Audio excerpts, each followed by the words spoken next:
啊？面對呢7位選手有小朋友。太多人啦，搞唔掂，budget 有限。好，今日以隨機尋寶形式，好嚟咯，咁我講一講比賽嘅規則先。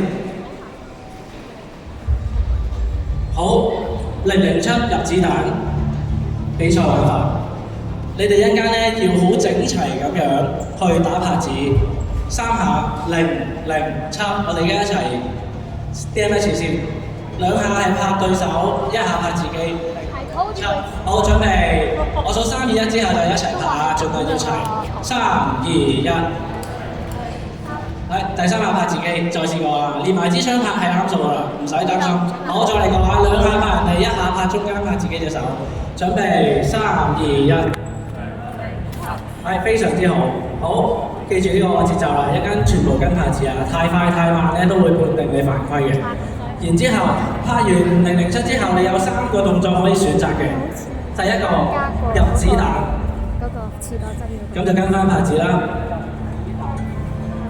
咁只要入子彈咧，你就可以加1粒子彈啦。你支槍天生係冇子彈嘅。第2個動作保護網，係啦，都係跟拍子。咁用咗保護網咧，任何對手射你咧都冇事嘅，係無敵嘅狀態。咁所以咧，保護網係唔能夠連續2彎使用嘅。